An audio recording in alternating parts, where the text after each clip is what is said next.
Hoy tenemos 3 enfermedades tropicales más, van a ser tropicalistas en cualquier momento, de las cuales 2 de ellas son flavivirus y una es un alfavirus, un togavirus. Así que empezamos con la primera, que son las infecciones por flavivirus. Dentro de estas, la que tenemos, de las que vamos a hablar, es dengue y Zika, y no confundir con el chikungunya, que no es un flavivirus, sino que es un alfavirus. ¿Ok? Muy bien. Perfecto. Entonces, dentro de los flavivirus hay muchísimos virus. Ustedes, si están viendo ahí el listado, de uno ya charlamos, que es fiebre amarilla. Hoy nos vamos a remitir a dengue y Zika, pero como pueden ver, hay otras enfermedades, la mayoría de ellas muy infrecuentes.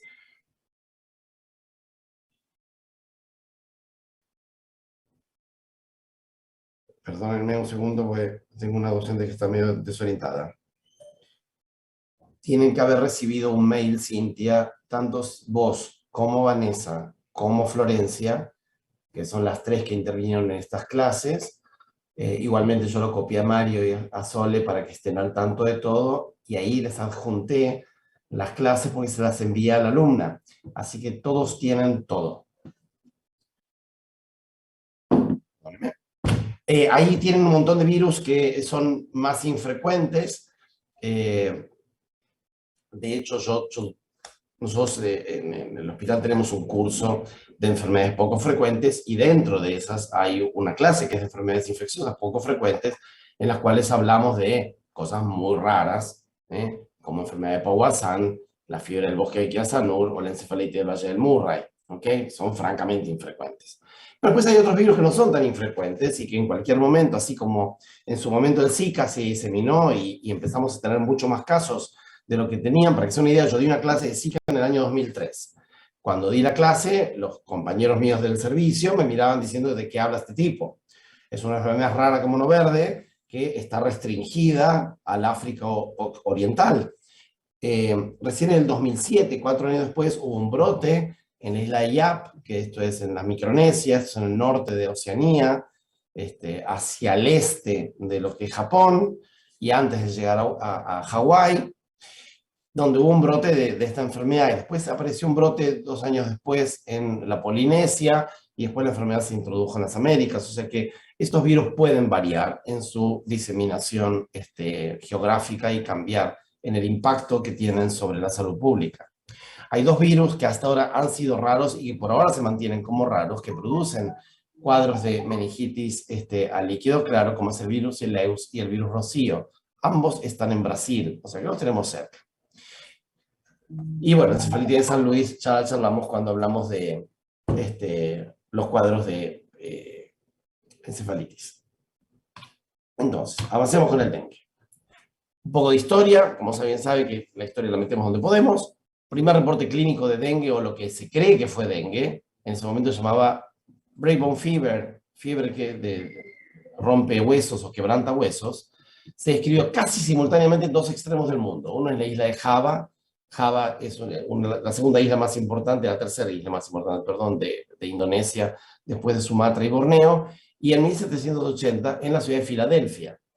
Ahora, ustedes ven que la diseminación de mosquitos en ese momento era muy diferente. La isla de Java está en el medio del trópico, pero Filadelfia está a menos de 1 hora de tren de Nueva York, con lo cual de trópico no tiene nada. Bueno, en ese momento eran tal los pantanos que había y demás, que hacían que pudiera haber estas enfermedades. La etiología viral, casi igual que con fiebre amarilla, se describió a principios del siglo XX, en 1905, 1907, pero recién durante la Segunda Guerra Mundial en Asia se empezaron a hacer los aislamientos para reconocer los distintos serogrupos del virus que afectaban. En 1944 apareció recién en Malaya, en lo que es la península de Malaca, en Malasia, el aislamiento del primer virus, que fue, obviamente, llamado dengue 1. Hacia fines del año siguiente, en 1945, en la isla de Borneo, apareció el dengue 2, o sea, apareció, siempre estuvo, se reconoció como tal. Y recién 11 años después, en la misma área, aparecieron los dengue 3 y dengue 4. Recién en ese momento, más o menos un poco tiempo antes, en 1954, se registra el primer caso reconocido en el mundo de dengue hemorrágico, y eso fue en las Filipinas. En las Américas empieza a haber epidemias en Centroamérica y en el Caribe durante la década del 70 y a principios del 80. Y en 1981 se describe el primer caso de dengue hemorrágico en las Américas, que es en la isla de Cuba, en el año 81. Recién en 1996 se describe en Malasia por primera vez la transmisión vertical de la enfermedad. O sea, niño que nace en el parto se lo reconoce con signos compatibles con dengue, con lo cual se afirma la transmisión vertical. ¿Por qué? Pues si el chico hubiera nacido y el dengue lo hace varios días después, ¿cómo sabemos que inadvertidamente en algún momento lo había picado un mosquito en el posparto, durante el periodo neonatal? Esto era, el niño nace con signos de dengue. Y en 1998 se describe por primera vez en Sudamérica el primer caso de dengue hemorrágico en el noreste de Brasil, en Natal. Hoy día sabemos claramente que el dengue es la enfermedad más importante a nivel mundial transmitida por artrópodos. ¿Y qué es un artrópodo?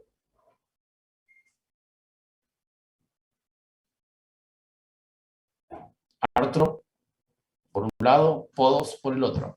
Que tiene patas articuladas. Brillante, excelente. Esa es la respuesta. Es un conocimiento profundo del latín. En cuanto a lo virológico, dijimos que pertenece a la familia Flaviviridae, dentro de ellos al género Flavivirus. Es un virus como todos estos RNA y tiene más o menos la misma estructura de 3 proteínas básicas, que es la proteína de la nucleocápside, la de la membrana y por fuera la proteína de envoltura. Todos estos virus son muy similares en su estructura. Hoy día sabemos que existen 4 serotipos, el dengue 1, dengue 2, dengue 3 y dengue 4. Cada serotipo provee inmunidad específica de por vida. ¿Qué significa esto? Que si uno tiene dengue 1, no vuelve a tener dengue 1. Ahora, ojo, hay variaciones genéticas entre los serotipos. Esto es un conocimiento bastante reciente. Y hay variaciones dentro de los serotipos. Con lo cual, esto de que si tuvimos dengue 1, no podemos volver a tener dengue 1, y tal vez en algún momento pueda ser que esto no sea tan así. ¿Ok? Se está investigando mucho a ver qué sucede con esto de las variaciones intraserotipos. Así que, pero por ahora, básicamente tomen que si uno tiene dengue 1, no puede volver a tener esa misma enfermedad como ninguno de los otros 3 serotipos. Se cree que algunas de estas variantes pueden ser más virulentas. En general, los brotes por dengue 2 y dengue 3 han sido más graves que los de dengue 1 y dengue 4, pero esto parece... A ver, no está perfectamente demostrado que verdaderamente sean más virulentas, porque ha habido brotes de dengue 1 bastante importantes y devastadores. Pero parecería como que hay algunos serotipos que son un poco peores. Y lo que sí sabemos es que hay áreas que tienen más de un serotipo circundando en forma simultánea. Por ejemplo, la costa de Brasil, el estado de Río de Janeiro, tiene en los últimos 10 años prácticamente en forma continua los 4 serotipos presentes. Y a eso se lo conoce como área hiperendémica. Ahora, como los infectólogos lo único que queremos hacer es complicar la vida a todo el mundo, en especial a los estudiantes de medicina, apareció un 5º serotipo en octubre del 2013 en macacos, en macacos de cola de cerdo, que son los mismos que transmiten el Knowlesi, el Plasmodium knowlesi, en la isla de Borneo, en el norte de Borneo, en lo que se conoce como Sarawak, y es en Indonesia. Ahora, este dengue 5 se encontró en los monos y en ese momento se pensó que iba a haber un 5º serogrupo que afectara a los humanos. Hasta el día de hoy, 8 años después, no se produce nada por el estilo.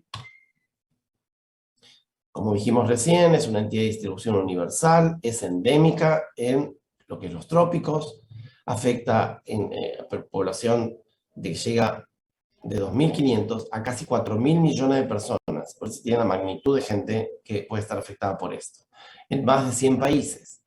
Normalmente se observa en lo que se considera un área tropical con extensión a alguna área templada, sobre todo en el hemisferio sur. Esto llega desde el Ecuador hasta los 30 grados de latitud norte y a los 40 grados de latitud sur. Normalmente se presenta en forma de epidemia durante todo el año, con mayor probabilidad de una hiperepidemia durante la época de lluvias. ¿Por qué? Y porque esto se transmite por picaduras de mosquitos. Y estos mosquitos pululan en los momentos de lluvia. ¿Ok? Ahora, ustedes seguro lo saben, porque esto es de público conocimiento. ¿Quién es el mosquito que transmite el dengue?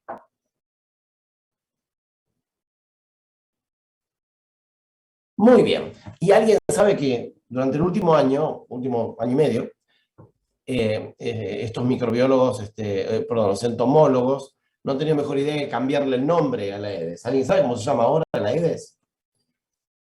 Estegonia, ¿puede ser? Brillante, excelente. Estegonia, muy bien, eso es. Y es un conocimiento no habitual. Ayer los residentes de infectología no sabían del cambio. Así que muy bien. Esta enfermedad no se transmite de contacto de persona a persona. ¿Ok? Si yo estoy cuidando a una persona, no puedo transmitirme esto porque supongan que las secreciones no transmiten nada. Pero supongan que viene una persona y lo pica a esta persona y viene y me pica a mí. Si ese mosquito está sano, ¿me puede transmitir la enfermedad? No. ¿Por qué? Perfecto. Entonces, si el mosquito se acaba de contagiar, tiene que hacer todo el ciclo dentro del mosquito para convertirse en infectante y después poder diseminar la enfermedad. Excelente. Sabemos que el hombre es el reservorio, ¿ok? Normalmente en el ciclo urbano, en las ciudades, en los pueblos. Y en las selvas tenemos los monos. Ahora, los monos pueden actuar como amplificadores del brote, tanto en la selva como en las ciudades hay monos. Cuando una persona se infecta, empieza a ser infectante o empieza a estar virémico, en general, 24 horas antes de ponerse sintomático. Por eso los brotes se diseminan, porque una persona está virémica, un mosquito lo puede picar y esa persona no busca la protección o el aislamiento de estar con, ¿cómo se llama esto? Con tules o mosquiteros y demás, porque ni siquiera sabe que está infectado. Y la viremia dura, acuérdense, y esto es muy importante para lo que vamos a ver después, la viremia dura alrededor de 5 días. Cuando uno se contagia dengue 1, dijimos, o 2, o 3, o 4, que esa inmunidad va a ser de por vida. Ahora, si en este momento la persona se acaba de contagiar dengue 4, durante un lapso más o menos de 3 meses, no se puede contagiar otro dengue por más que quiera. ¿Ok? Aparece un fenómeno de inmunidad cruzada que dura unos pocos meses, en general 2 a 3 meses. Por eso, cuando uno está en un área hiperendémica, durante el brote, uno puede tener un episodio de dengue y recién 3, 4 meses después puede tener otro. ¿Se entiende? No es que tengo un dengue hemorrágico, tengo un dengue 4 ahora, la semana que viene me pica otro y a la cuarta me muero del dengue hemorrágico. Eso no sucede así. Y sabemos que es típico y se ha puesto como de moda que la gente que vive en las áreas templadas viaje a las áreas tropicales para sus vacaciones. Con lo cual, el dengue se ha transformado en una enfermedad muy frecuente en viajeros que regresan a su lugar de origen. Por lo cual, cuando un paciente tiene fiebre y vuelve de un área tropical o subtropical, acuérdense que lo primero que tenemos que descartar es malaria, pero no debemos olvidarnos que el dengue es una enfermedad prevalente en esta situación. ¿Está claro? Bien. Hay factores, macrofactores, microfactores, ambientales, del huésped y demás, que algunos son corregibles y otros no. Y tenemos algunas formas raras de contagio. Obviamente, yo estoy manipulando sangre de un paciente que tiene dengue, me la inyecto en la mano, por fue accidental, me clavo una aguja, me puedo contagiar. La vía vertical, como dijimos, o por un trasplante. Hablamos de la transmisión de mosquitos, de la Aedes es el mosquito que está descrito como el transmisor. Hay otros mosquitos que transmiten de forma específica, que es el Mediovitatus o el Albopictus en América, sobre todo el Albopictus, que es un mosquito que está adaptado a climas más fríos, con lo cual, los canales de Holanda, por ejemplo, en Ámsterdam, se han encontrado mosquitos albopictus, que han sobrevivido durante invierno, no al mosquito, sino a la forma larvaria, a pesar de que se congelan los canales. Quien transmite la enfermedad es la hembra, que pica durante todo el día, a diferencia de los mosquitos de malaria que pican al amanecer o al atardecer o durante la noche. Lo tienen, ves que es un mosquito chiquito y que tiene sus patas manchadas como si tuvieran unas medias blancas y negras, con rayas. Vive en el domicilio, en lugares frescos y oscuros, no deposita los huevos en aguas podridas, sino que los deposita en aguas limpias, que tengan algún área cubierta o que estén en una zona con algún frescor o que estén a la sombra. Por eso los floreros, por ejemplo, las cubiertas, los brotes o sea, la transmisión de dengue en Estados Unidos, la introducción se dio por el llevar cubiertas para reprocesamiento, cubiertas de autos para reprocesamiento, los cuales contenían agua, en el agua larvas, y de ahí se adaptaron al medio ambiente. Ahí tienen el área afectada en general, ven que hay áreas más rojas, más anaranjadas, más amarillitas, en las cuales muestran la frecuencia con la cual aparecen las enfermedades. En la década del 80-89, el país más afectado era Cuba, y había algunos brotes separados como en Nicaragua, por ejemplo, en el Paraguay. Ya en la década del 90, hubo dos grandes brotes, uno justamente en Nicaragua, uno en Haití y uno en la Guyana, realmente la Guyana francesa, con brotes en Venezuela, Brasil y Colombia fundamentalmente. Ya en la década del 2000-2009, los brotes en Brasil han sido los más relevantes, en Costa Rica o en Bolivia, y así sucesivamente en las Américas. En Argentina, ahí tienen el listado desde 1916 hasta acá, no porque en el 16 se detectara perfectamente bien, pero sí para algunos conocimientos. Después hay mucha pérdida de datos, y lo que sí sabemos es que el vector se ha encontrado en el país en casi todas las provincias, sobre todo en el norte. Fue el gran brote del año 2009 en Buenos Aires. Para que se den una idea, yo en ese momento, yo trabajaba, yo era el médico que evaluaba a todos los pacientes, me llamaban a la guardia y discutía con las microbiólogas, con la doctora Landa, que es quien hacía los diagnósticos por PCR o por NS1, que vamos a hablar. Así que veíamos ficha por ficha a ver qué le hacíamos a cada paciente. No, yo durante 3-4 semanas lo único que hice fue ver pacientes de dengue. El resto de la infectología lo tenían que hacer mis colegas, porque no había manera. Eran decenas y decenas de pacientes. Hay 4 teorías en cuanto a la patogenia. La más aceptada es la última, que es la teoría de Halsted, o la teoría secuencial, que dice que un paciente, para tener dengue hemorrágico, tiene que haber tenido dengue previamente. Entonces, cuando uno se pesca un segundo, y ni que hablar un tercer episodio de dengue por un serogrupo diferente, las chances de que aparición de enfermedad hemorrágica son más frecuentes. En el otro extremo está Lennart Rosen, que es un investigador sueco, que creo que estudió en sus pacientes, y dice que el dengue hemorrágico no aparece solamente por la probabilidad de esta teoría secuencial, sino por una cepa hipervirulenta o virulenta. Y esto tiene que ver con que algunos pacientes que él veía en el Karolinska, en Estocolmo, es que viajaban a un área tropical, sobre todo al sudeste de Asia, y volvían con dengue, y algunos de ellos con dengue hemorrágico. Y la sorpresa era que nunca habían salido de Suecia para ir a un país tropical. Entonces, sus viajes previamente o no habían tenido viajes o habían sido en áreas templadas y no en áreas de dengue.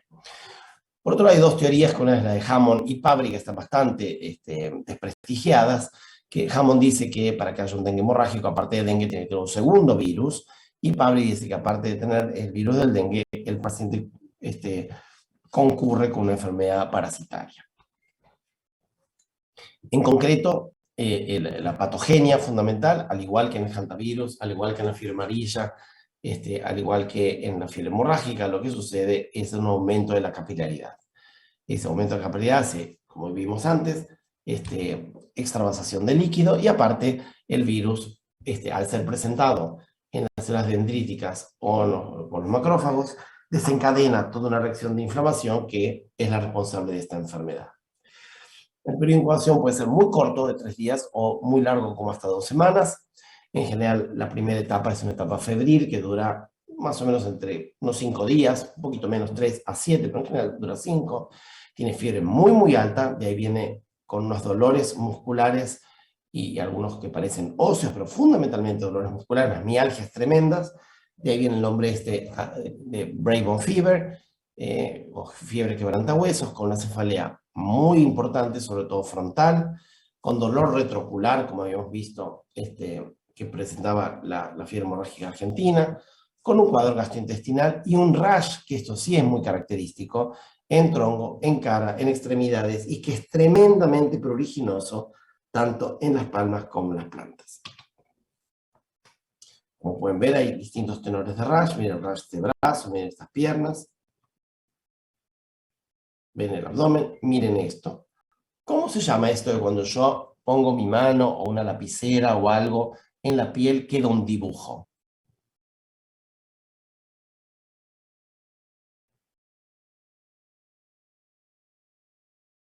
Pues estoy preguntón. Dermografismo, ¿ok? Acuérdense, el dengue característicamente tiene dermografismo.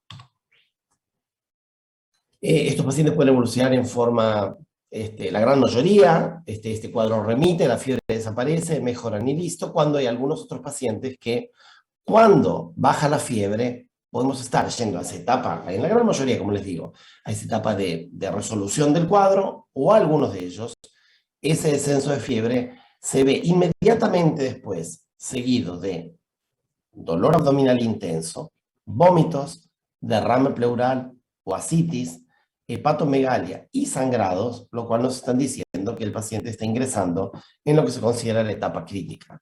Y el paciente está yendo a un dengue grave o un dengue hemorrágico.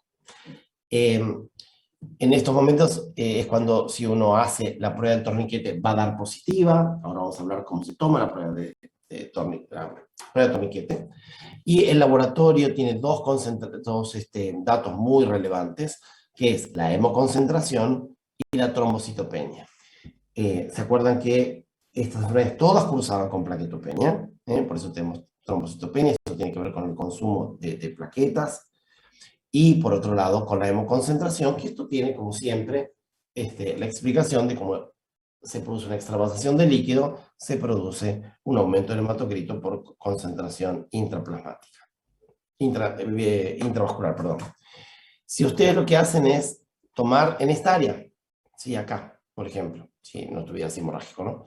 Pintan un cuadrado que tenga entre 2,5 como 2,5, o de este lado, lo pueden hacer también, con el manguito de tomar la presión, comprimen, llegan a lo que sería la presión media de esa persona, 80 de media, lo tienen ahí, lo mantienen 5 minutos en los adultos, 3 minutos en los niños, y pasado ese tiempo desinflan. Y lo que hacen es, en este cuadrado que habían dibujado, cuentan la cantidad de petequias que aparecen. Si están frente a un adulto, necesitan 20 petequias, si están en un niño, necesitan 10, y si es 10 o más, o 20 o más, se considera prueba de torniquete positiva. Si vemos un análisis simultáneo de la etapa febril, dijimos que entre 3 y 7, alrededor de 5, la temperatura puede bajar, puede reaparecer, coincide con el shock, en el cual se produce una severa deshidratación porque el paciente, el líquido se le sale del intravascular y va al intersticio. Se puede ver el fallo de órganos en ese momento, y el laboratorio lo que nos presenta es un hematocrito que se concentra inicialmente y unas plaquetas que bajan. ¿Ok? Hematocrito concentra, plaquetas bajan. En cuanto a la serología y la virología, acuérdense que dijimos que la viremia, o sea, la presencia del virus en la sangre, dura alrededor de 5 días, y que a partir del fin de ese 5.º día es cuando empiezan a surgir niveles detectables de anticuerpos IgM.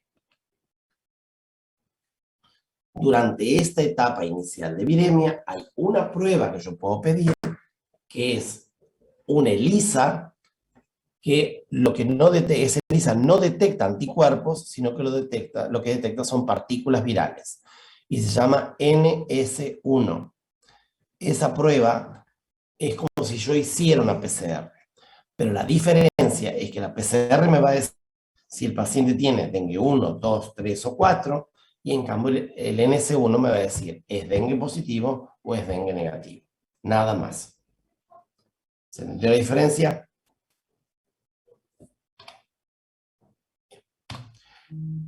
Si el paciente evoluciona a esta etapa crítica, pueden aparecer toda esa sintomatología que yo les conté, pero algunos otros tienen algunos otros problemas más agregados. Por ejemplo, esa hepatomegalia que se ve puede ser dolorosa porque se produce el mismo fenómeno de acumulación de líquido en el peritoneo, produciendo ascitis, acá en la cápsula de Gleason, por eso se distiende y produce dolor.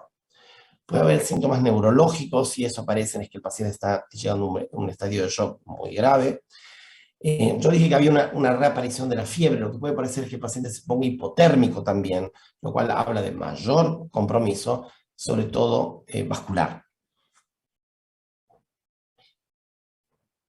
Y lo otro importante que puede aparecer en esta época son hemorragias severas. ¿Quiénes pueden hacer esto? Obviamente los mismos de siempre, chicos chiquitos, mujeres embarazadas, adultos grandes, pacientes con comorbilidades. ¿Cómo sabemos que un paciente está entrando en shock? Obviamente está hipotenso, tenemos presión arterial convergente, el paciente empieza a tener una sistólica muy baja, con una diastólica que no puede bajar demasiado, pero va a bajar, con extremidades frías y cianóticas, y un pulso rápido, fino, bien filiforme, con un gelado capilar enlentecido. Todo esto me dice que el paciente está con shock, y obviamente este paciente, si lo vemos en una guardia, no puede irse a ningún lado, obviamente hay que internarlo. Dijimos entonces que en el laboratorio lo que voy a tener fundamentalmente es alteraciones del hemograma, con leucopenia, trombocitopenia y hematocrito elevado. El resto de los datos pueden o no aparecer. Lo fundamental que en el dengue, recuerden siempre, es el hemograma. Diagnóstico, obviamente la epidemiología, si el paciente se encuentra con un cuadro de este tipo, pero estamos en Noruega, no es ningún dengue, ¿ok? Obviamente. Dijimos que podemos hacer serología, la serología que pedimos es ELISA, para IgM o para IgG, o PCR, o la partícula S1, y obviamente aislamiento viral y demás, eso se hace como método investigacional y no para diagnóstico. Entonces, durante la enfermedad primaria, acuérdense del día 0 a 5, hacemos PCR o partícula en S1, del día 6 en adelante, IgM o IgG. Ahí tienen los datos de dónde se remiten las muestras, es el Hospital de Niños, que es el laboratorio de virología en el cual se recibe todo en la Ciudad de Buenos Aires. Diagnósticos diferenciales son múltiples y de acuerdo a donde esté el paciente. Fiebre amarilla es un diagnóstico diferencial. Ahora en la Argentina no lo es. ¿Por qué? Porque no tenemos fiebre amarilla. Fiebre hemorragia argentina es diagnóstico diferencial de dengue, sí, ¿dónde? En la provincia de Buenos Aires, pero no en Jujuy. ¿Ok? Influenza. ¿Es posible que sea influenza un caso de diagnóstico diferencial en la Ciudad de Buenos Aires en el mes de enero? No, porque no tenemos circulación de influenza. ¿Se entiende? Entonces, todos estos son diagnósticos diferenciales, pero hay que poder evaluarlos en forma adecuada. El tratamiento. Y vamos a hablar del tratamiento en este caso y después vemos.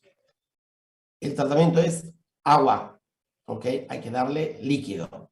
En general, se puede dar. Si el paciente está bien, se puede dar oral en su domicilio. A veces lo tenemos algunas horas en la guardia. A veces está tan deshidratado que lo tenemos que internar. Entonces, líquido hay que reponer. Por otro lado, control de los síntomas. Hay que ver, sigue febril, vomita, o sea, qué cosas otras aparecen junto con esta deshidratación. Y lo que utilizamos es acetaminofeno. Usamos paracetamol. No usamos AINES. No damos ácido acetil salicílico. ¿Por qué no damos eso?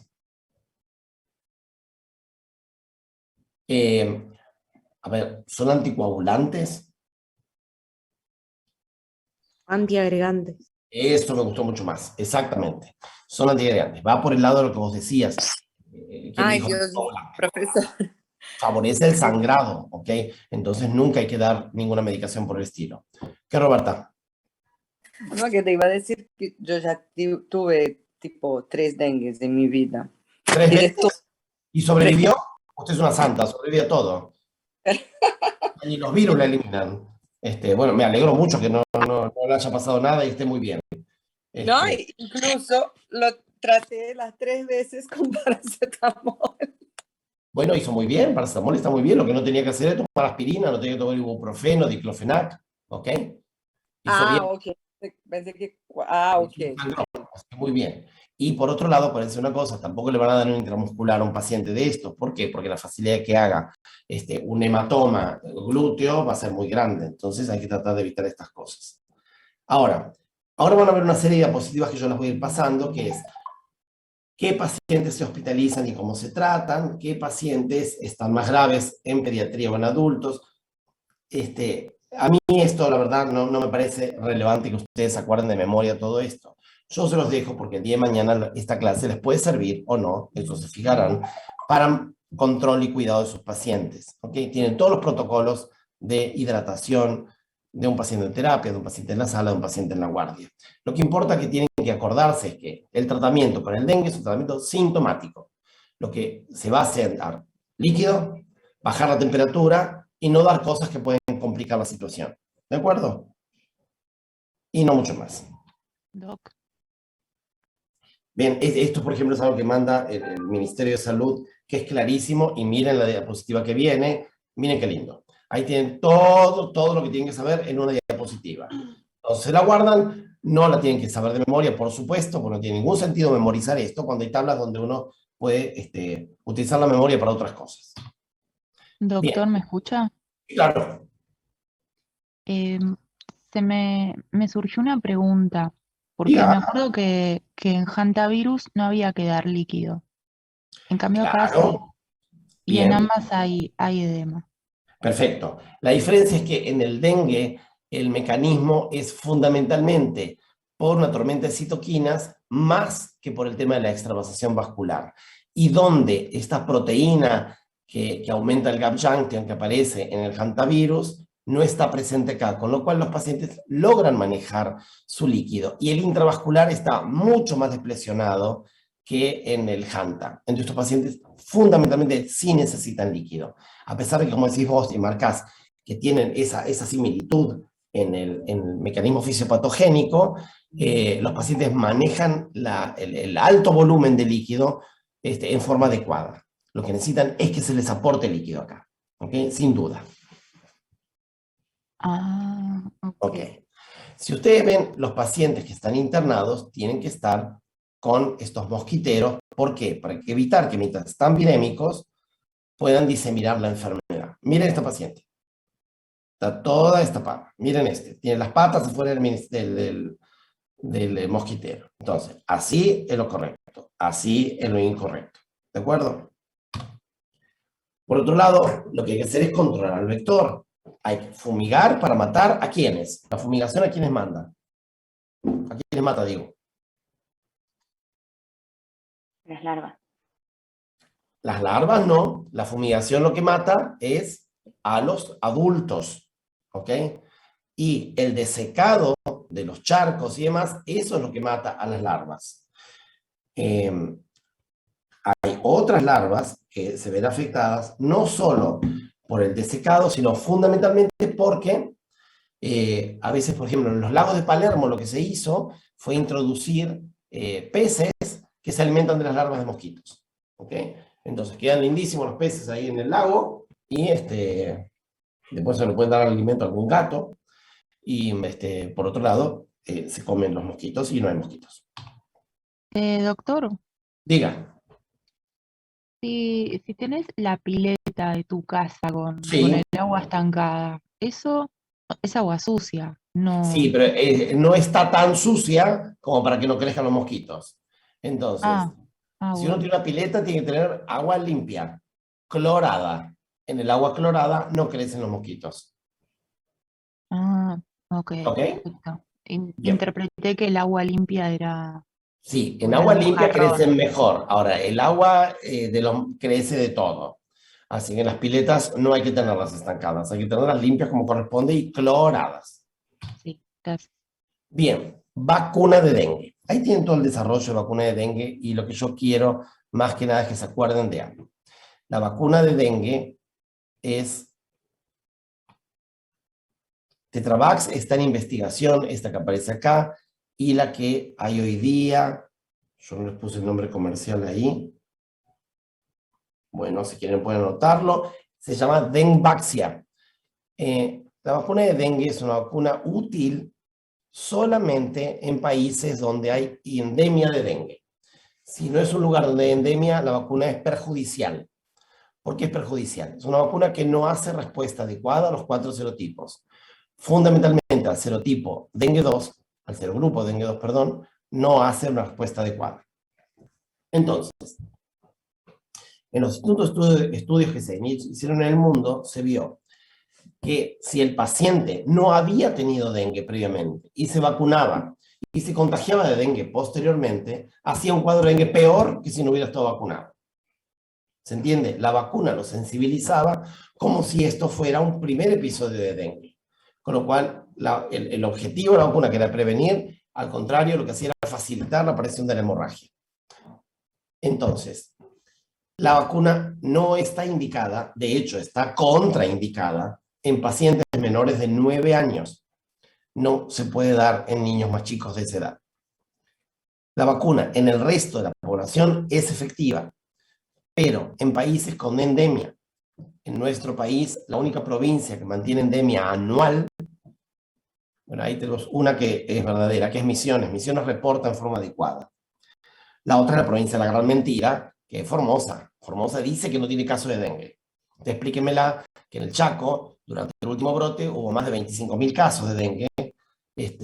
Paraguay estaba prendido fuego y Formosa no tenía ni un caso. O sea, ¿cuál es la explicación? Ninguna. O sea, que no reportan los casos en forma adecuada. De hecho, la doctora González Ayala, Silvia, de La Plata, ha ido y no le permitieron estudiar a los pacientes, porque de esa forma mantenemos el relato de que no hay casos de dengue en Formosa. Entonces, en esas provincias donde hay hiperendemia, uno podría aplicar la vacuna. Por esto que les digo, la población, la gran parte de la población ya tuvo un episodio de dengue. La vacuna lo que hace es evitar un dengue grave. Entonces, acuérdense de esto. La vacuna es efectiva para evitar las hemorragias, o sea, los casos graves de dengue, y para evitar las hospitalizaciones y muertes por dengue. No evita el contagio, sí evita que uno se muera. Es bastante parecida a lo que estamos diciendo por las vacunas de coronavirus. ¿Ok? Son vacunas efectivas, no para evitar que uno se contagie, sí para que no nos muramos o terminemos internados por la enfermedad. Con esto pasa más o menos lo mismo. Ahora, ¿es una vacuna fácil de administrar? Sí, bueno, es intramuscular, o sea, eso no es el problema. El problema es que el esquema es larguísimo. Sean 3 dosis en 0, 1 y 6 meses, 0, 6 y 12 meses. O sea, tardo un año en vacunar a una persona en forma adecuada. ¿De acuerdo? Entonces, largo esquema, vacuna cara, contraindicada a los menores de 9 años, sea solamente en países endémicos y acuérdense que es efectiva en evitar las muertes y las internaciones por dengue. Y con eso estamos con el dengue. Una consulta, ¿Dudas? doctor. Haga. Esto es para la Dengvaxia. La Tetravax, que tiene La Tetravax no está todavía en estudio establecido como para poder hablar de ella. Los datos preliminares indican que la vacuna tiene un comportamiento bastante similar a Dengvaxia, pero con un componente dengue 2 mejor, pero no lo suficiente mejor como para que estos eventos varíen y que no se produzcan. Aunque parece que serían bastante menos probables. Pero ya te digo, esto que te estoy diciendo son datos de la fase 2 avanzada y los preliminares de fase 3.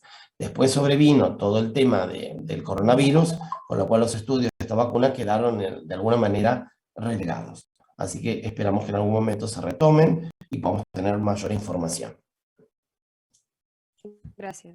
Al contrario, si... ¿Te hago una consulta? Sí, por supuesto. En las embarazadas entonces no habría ningún tipo de contraindicación en lugares en donde haya alta endemicidad. ¿No hay contraindicación en qué cosa? ¿En la vacuna? En la vacunación, sí. La vacuna no se le da a mujeres embarazadas. Ah, o sea, estaría contraindicado. Además de los niños, Sí. serían las embarazadas. Exactamente, exactamente. Hoy por hoy, a ver, para que una vacuna se apruebe en un embarazo, y hay que tener mucha información. O hay que tener una situación tremenda como el coronavirus, en la cual se empezó a vacunar embarazadas. De entrada, la vacuna de coronavirus en las embarazadas, las dábamos diciéndole, a ver, ¿usted qué hace? ¿Hago home office? O que yo soy ama de casa, no salgo de mi casa más para ir al supermercado, no se vacune, porque no teníamos información adecuada. No, yo soy mujer, estoy embarazada y soy médica de terapia intensiva y tripa corazón. A vacunarte, porque tenés más chances de pescarte el coronavirus por no uso de los EPP en forma adecuada que las complicaciones eventuales que podía dar la vacuna. Entonces uno evaluaba el riesgo-beneficio. Pero cuando uno tiene una vacuna como esta, donde no parece haber una emergencia en tener que vacunar, uno es muy precavido en dar una vacuna durante un embarazo. Si nos movemos de Flavivirus y nos vamos al Zika. Doctor, perdón, ¿es atenuada la vacuna? ¿Cuál vacuna? ¿La No, del dengue? no, es una vacuna quimérica, es una vacuna distinta, es una vacuna que con lo que hace, Dengvaxia combina un componente de la vacuna de fiebre amarilla con proteínas virales de los 4 serogrupos de dengue. Se llama quimérica por eso, porque ensambla dos tipos diferentes de virus en una misma vacuna. Pregunté por el tema del embarazo, tal vez era por eso. No. No, el tema del embarazo es que no hay datos de seguridad de la vacuna del embarazo. Sí. La única contraindicación que hay en la vacuna, a ver, por ejemplo, la vacuna de de hepatitis A, ¿es segura en un embarazo? ¿Ustedes le van a dar una vacuna de hepatitis A a una mujer embarazada? No. ¿Por qué?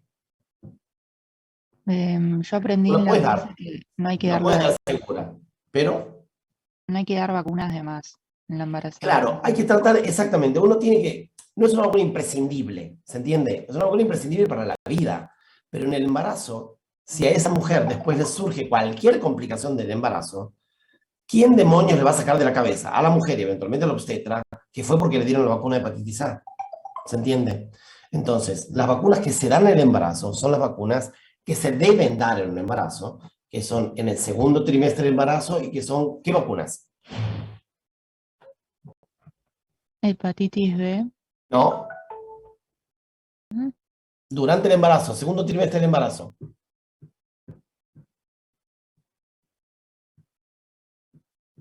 Hepatitis B no tiene indicación de darse durante el embarazo. Se puede dar, pero no es una vacuna indicada. Hay dos vacunas indicadas en segundo trimestre del embarazo. ¿La doble del adulto? No damos doble La adulto, damos triple, una parecida. ¿Cómo? La triple. Triple bacteriana, o sea, acostúmbrense a decir todo bien, digamos, todo completo. Dicen triple, ¿triple qué? ¿Triple viral? No. Es triple bacteriana acelular o triple bacteriana celular. Acelular. Muy bien, perfecto. Triple bacteriana acelular. ¿Y qué más le dan? Antigripal. Exactamente, esas son las dos vacunas que tienen indicación de darse en el segundo trimestre del embarazo. ¿Ok? Lo demás se podrá dar en lo posible después. Si la mujer tiene una serología negativa durante el embarazo, en el puerperio, o sea, en la internación para el parto o la cesárea, ¿con qué vacuna se tiene que ir antes del alta?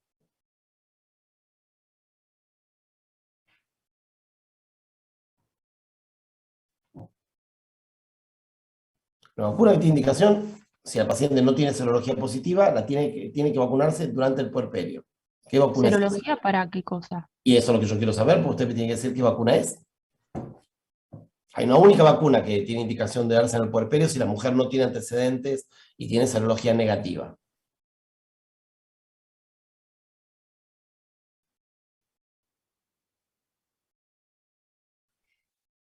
¿Qué enfermedad trae problemas graves? No, puede traerlo, pero la vacuna que, o sea, el síndrome de rubiola congénita es el síndrome que tratamos de erradicar.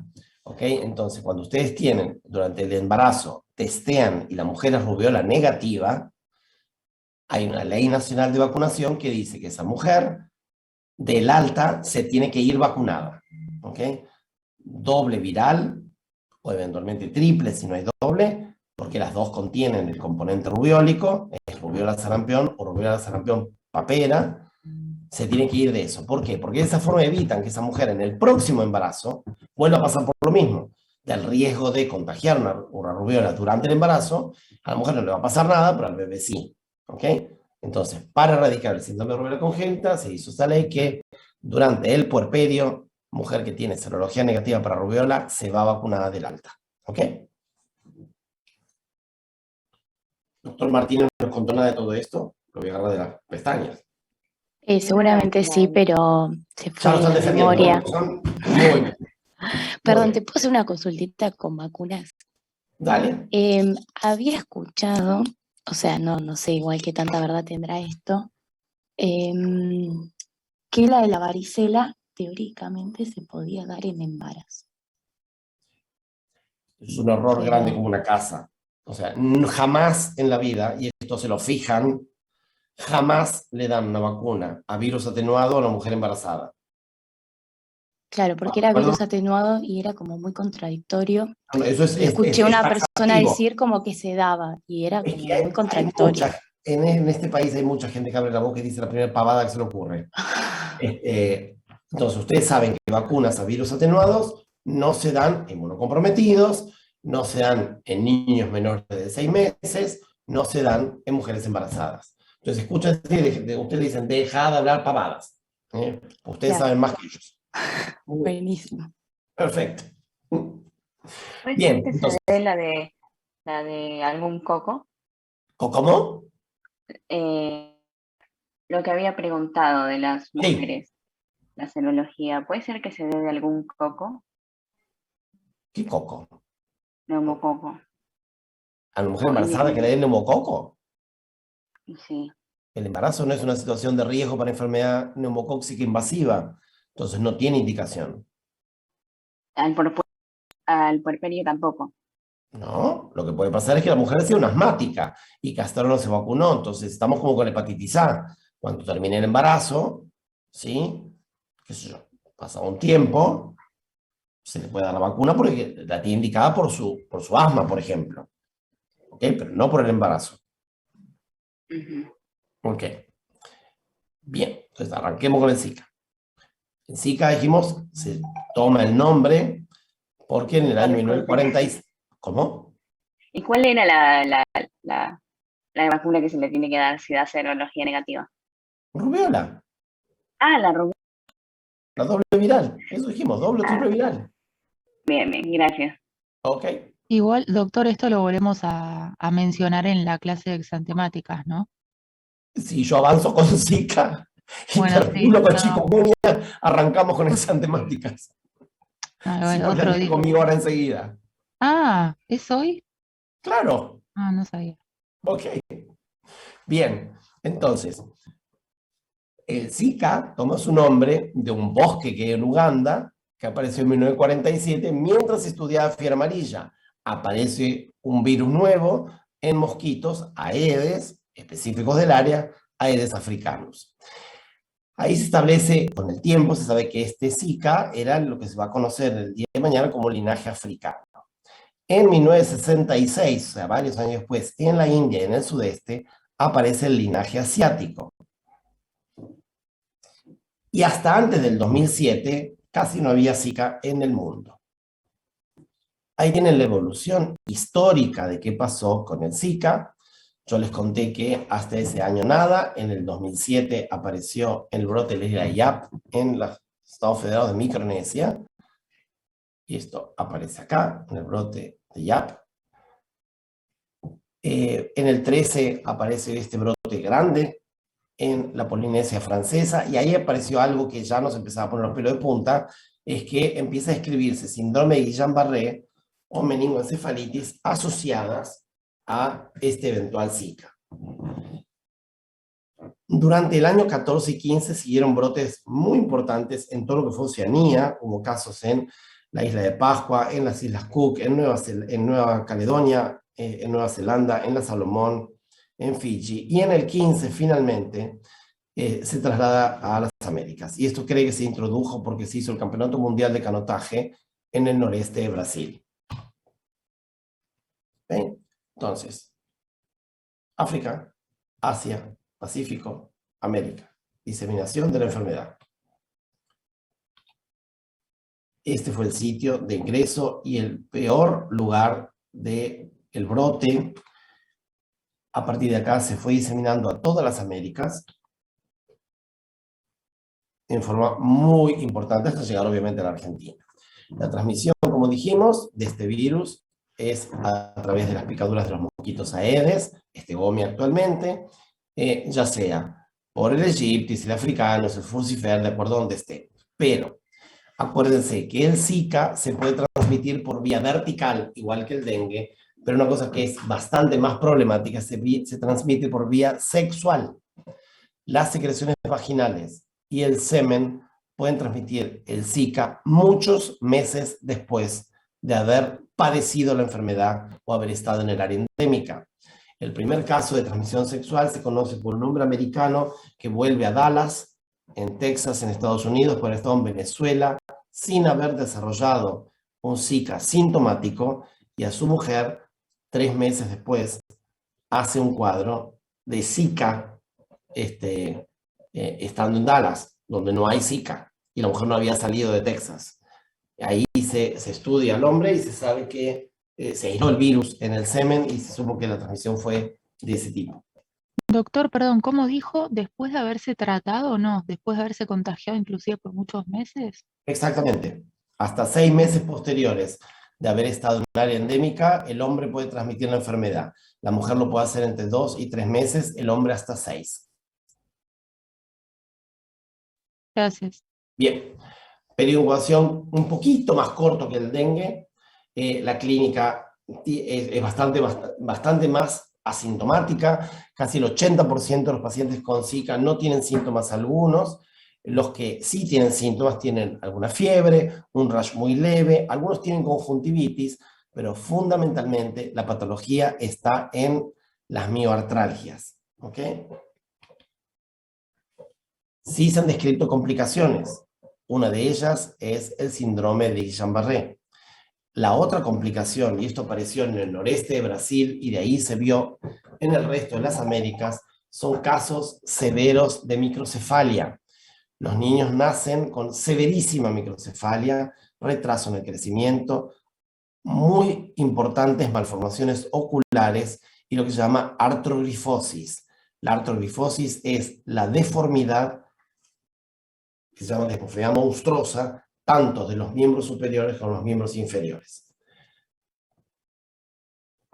El diagnóstico del Zika se hace por serología, obviamente, a partir del día 7 de enfermedad. La viremia dura un poco más de tiempo, y si no, se hace por PCR, en general hasta el día 9 en sangre o hasta el día 15 en orina. ¿Ok? Con eso nos damos por satisfechos que sepan Zika. Si nos vamos a los alfavirus y hablamos de chikungunya, el chikungunya no es de la familia Flaviviridae, sino es Togaviridae y pertenece al género alfavirus dentro de esto. ¿Qué significa chikungunya? Es un nombre aborigen, es en lengua makonde, que es una lengua bantú, es una lengua típica de países como Tanzania o Kenia. Lo que significa es el que se encorva, el que se dobla, ¿ok? ¿Y por qué se dobla? Porque tiene tantos dolores articulares que no puede ni estar parado. Por primera vez se aisló muy poco tiempo después que el Zika, en 1951, en un área bastante similar en Tanzania. Tanzania, de hecho, limita con Uganda. Y esto se fue extendiendo en el tiempo hacia el resto de África. Algunas islas del Océano Índico hubo brotes grandes en la isla de Mauricio, por ejemplo, en la isla de Reunión, son 2 dependencias de Francia, y de ahí hacia Asia, primero a la isla de Sri Lanka y en la India, después a la India, a las islas de Nicobar y Andamán, y por último en el sudeste de Asia. Hay 3 linajes, parecido a lo que hablábamos de los linajes que hay para Zika, 2 linajes africanos, un linaje asiático, y en general lo que produce es un cuadro de artropatía tropical. Dentro de las artropatías tropicales hay otras que son los diagnósticos diferenciales, que son el virus Sindbis, el virus Ross River, el virus Mayaro y el Onyongyong. ¿Alguien conoce dónde están estos virus? ¿En qué lugares del mundo pueden aparecer?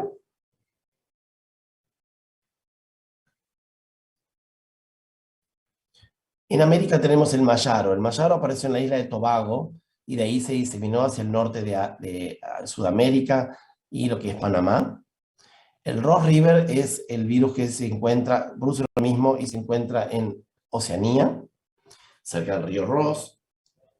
El Sindbis se vio en África Oriental y en Europa, en una franja que llega hasta Finlandia. Y el Onyongyong, obviamente, donde puede haber aparecido, en África, también en Uganda. El contagio de esta enfermedad, a pesar de que es otra familia viral, se transmite de la misma manera. Picaduras de mosquitos aedes.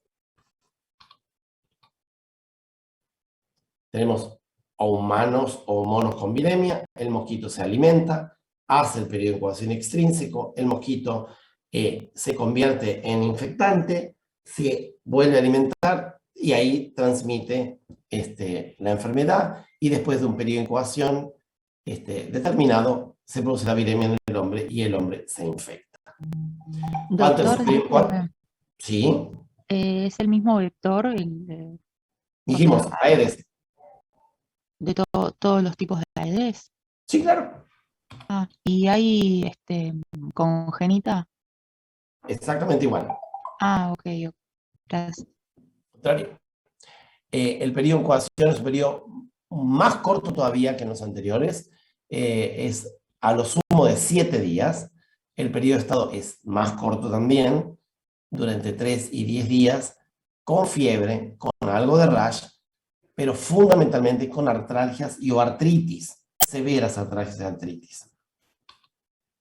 Si nosotros Ay, perdón, ¿te puedo hacer una consulta? Sí, ¿cómo no? Perdón por interrumpirte. No, decime. No me quedó muy claro en la patogenia, o sea, el periodo de incubación extrínseco y el intrínseco. O sea, El periodo, a ver, ¿alguien entendió qué es el periodo intrínseco y el extrínseco?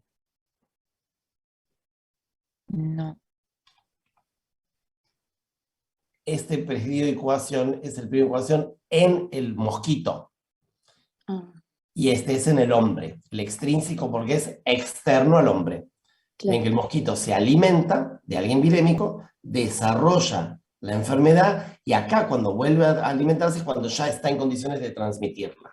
Esto es dentro del mosquito y esto es dentro del humano. Perfecto, gracias. Ahí está, perfecto. O sea, perdone. Sí, Doctor, disculpe que siempre le pero usted interrumpo. pregunte si para eso está. Si no pregunta, Bueno. ¿tú te vas a preguntar al carnicero?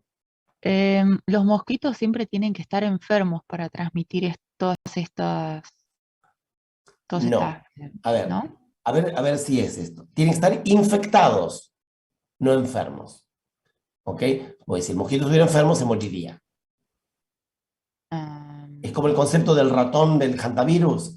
El ratón está sano, pero está virémico toda la vida. Entonces está infectado, no está enfermo. Pero una vez que se infecta al toque, ¿te puede contagiar ¿Quién? el mosquito?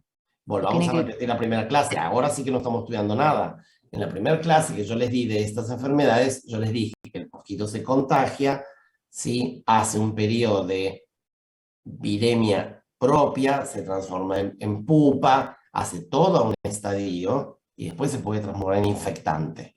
¿Ok? Nada es al toque, porque si no, entonces el caso que vimos al principio, digo, yo tengo una persona al lado mío que tiene dengue, yo estoy acá, viene el mosquito, lo pica, me pica a mí, me contagia. Y eso no pasa, porque Sí. el mosquito, para poder transformarse en infectante, tiene que hacer el ciclo de la enfermedad dentro de sí mismo. Ahora, Tiene que tener viremia. claro, exactamente. Eso. Entonces, acuérdense del concepto de que no es lo mismo estar infectado que estar enfermo. Sí, sí, sí. Tuberculosis. Si uno se contagia, es el complejo de Ghon, está infectado de tuberculosis, no está enfermo de tuberculosis. Está enfermo de tuberculosis cuando hace una caverna. ¿Ok? Bien. Sí. Dentro de los síntomas de infección, lo más común es fiebre y poliartralgias. ¿Ven? Entre el 70, 75 y 100% de los pacientes lo presentan. Todo lo demás es menos frecuente. Entonces, si sumamos fiebre y poliartralgias, tenemos una sensibilidad del 84% y una especificidad del 89%. Bien, ahora, ejemplos.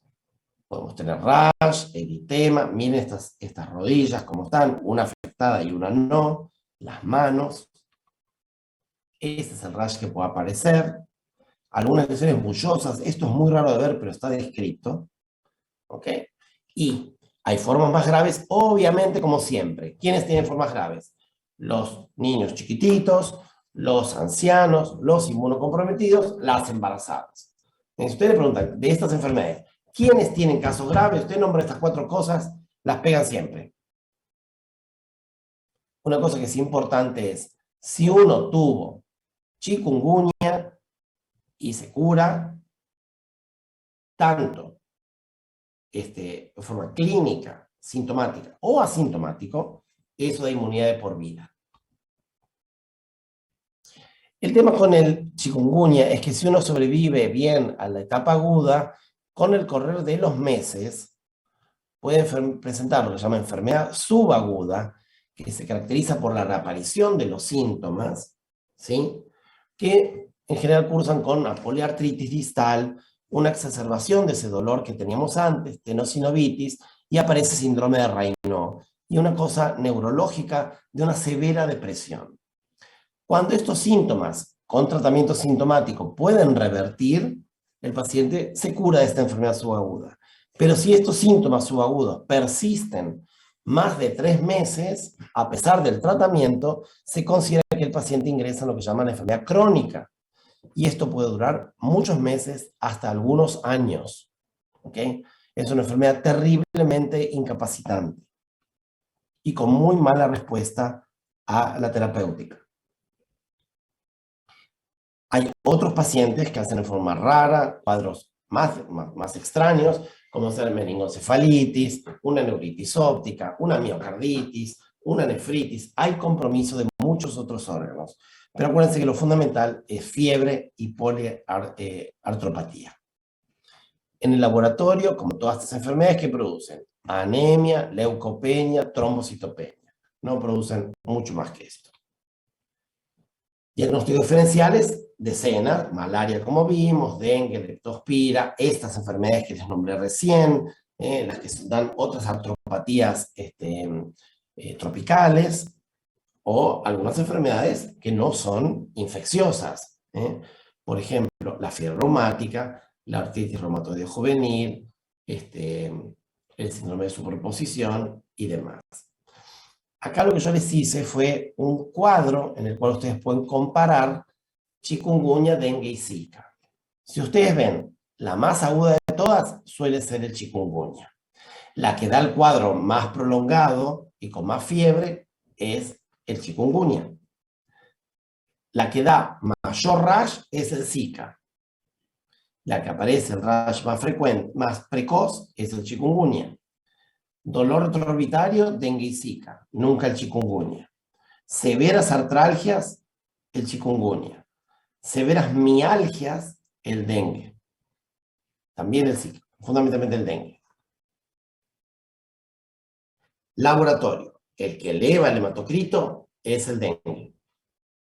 Después, todo la leucopenia, pero quien mayor linfopenia da es el chikungunya.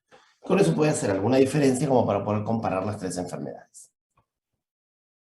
Como hacemos diagnóstico con la epidemiología como siempre, tiene que haber estado en un lugar donde haya enfermedad. El cuadro clínico, que tiene algunas características, porque vieron que tiene como mucho más compromiso articular que las otras. Hacemos serología, hacemos virología. La serología aparece a partir del 8º día, mientras que la PCR puede dar positiva hasta el 7º día. ¿Okay? Ahí tienen los tiempos. Ven que al principio de la enfermedad yo tengo PCR positiva con serología negativa. Entre el 4 y el 8 tengo positiva la PCR y la serología positiva. Y después del día 8 ya la PCR me da negativa y la serología me da positiva, solamente la serología. Con todas estas enfermedades no tienen tratamiento específico ninguna. Para chikungunya no hay disponible una vacuna, hay una vacuna de investigación tanto para Zika como para chikungunya, pero que hoy día no están disponibles para su uso. Como siempre, el tratamiento es sintomático, reposo, fluidos, paracetamol y obviamente al paciente para la artritis hay que darle otros medicamentos. Uso de corticoides, ibuprofeno, naproxeno sobre todo. Como les digo, hay una vacuna experimental, pero todavía no está disponible para su uso. Y lo que hice fue meterles un poco de acá de esto de las epidemias. Es muy interesante. La diseminación de la epidemia del 2006 afectó a todo el Índico. Pasaron de muy poquitos casos y en un año hubo casi 300.000 casos. Y en Mauricio, por ejemplo, la población afectada fue más del 70% de la población, con lo cual fue un colapso económico. No había quien trabajara, estaba todo el mundo en la cama. En la India, después se diseminó la enfermedad, con casi 1.400.000 casos de enfermos afectados, sobre todo en el estado de Maharashtra, y después siguió la diseminación hacia Singapur, Malasia e Indonesia. Este es el área donde habitualmente estaba afectado, pero hubo casos a partir de viajeros en países como Suiza, como Italia y demás. En las Américas se introdujo en el chikungunya a partir de la islas de las Antillas. Ven que el 11 de julio había diseminación en estos pocos países, para el 25 de julio acá, y el 26 de septiembre ya se había diseminado. Las estrellas que ven son casos importados, y cuando está pintado el país es que ya hay casos endémicos en ese país.